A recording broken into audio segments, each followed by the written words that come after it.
চলে গেল আরেক শিক্ষার্থী ১৪ বছরের সাহিল ফরাবী হায়ান। রাত ১:৩০টার সময় বার্নিং ইনস্টিটিউটে চিকিৎসাধীন অবস্থায় না ফেরার দেশে চলে যান তিনি। এ নিয়ে মৃতের সংখ্যা দাঁড়ালো ৩৫ জনে। বার্নের আবাসিক চিকিৎসক ডাক্তার শাওন বিন রহমান জানিয়েছেন, সাহিলের শরীরে ৪০% পুড়ে গিয়েছিল। এদিকে গতকাল বিমান দুর্ঘটনায় দগ্ধ আরও ২ রোগীকে ছাড়পত্র দিয়েছে কর্তৃপক্ষ। তাদের একজন মাইলস্টোন স্কুলের কর্মচারী সবুজা বেগম, অপরজন উদ্ধারকর্মী। রোববার দুপুরে নিয়মিত সংবাদ সম্মেলনে এসব তথ্য জানান ইনস্টিটিউটের পরিচালক ডাক্তার নাসির উদ্দিন। আইসিইউতে ভর্তি ৪ জনের অবস্থা এখনও অপরিবর্তিত রয়েছে। এদিকে মাইলস্টোনের ঘটনা তদন্তে ৯ সদস্যের কমিশন গঠন করা হয়েছে।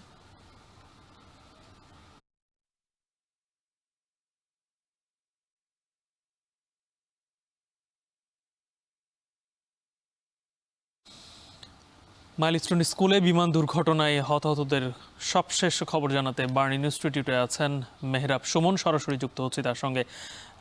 মেহরাব, সাহিলের মরদেহ কখন হস্তান্তর করবে হাসপাতাল কর্তৃপক্ষ, আর চিকিৎসাধীন অন্যান্য শিক্ষার্থীদের অবস্থা এখন কি?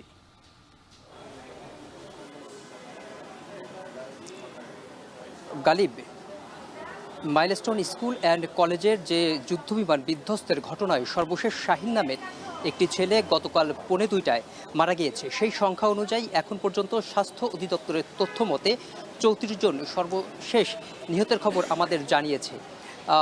বার্ন ইউনিটে আইসিইউতে এখন ভর্তি আছে ৩ জন এবং আপনার ৯ জনের অবস্থা আশঙ্কাজনক। তবে ১০ জনকে পর্যায়ক্রমে ছাড়পত্র দেওয়া হবে বলে জানিয়েছে ওখানকার কর্তব্যরত চিকিৎসক। তবে কিছুক্ষণ আমি সাহিলের বাবার সঙ্গে মুঠোফোনে কথা বলেছি এবং আমাদের যেটি জানালো, তার বাড়ি হচ্ছে নবাবগঞ্জে এবং বাদ জোহর তার দাফন কাজ সম্পন্ন হবে এবং রাতেই তার মরদেহটি হস্তান্তর করা হয়েছিল পরিবারের কাছে। আরও একটি তথ্য আপনাদের আমি জানিয়ে রাখি যে এখানে সিঙ্গাপুর এবং চীন থেকে ২১ জন ডাক্তার এবং নার্স গতকাল যমুনায় প্রধান উপদেষ্টার সঙ্গে সাক্ষাৎ করেছেন এবং তারা যেটি জানিয়েছেন যে বাচ্চারা যাতে ট্রমায় চলে না যায় এর জন্য খুব দ্রুত একটি ট্রমা সেন্টার ব্যবস্থা করে এবং তাদের মানসিক কাউন্সেলিংয়ের মাধ্যমে সুস্থ জীবনে ফিরিয়ে আনার কথা বলেছেন।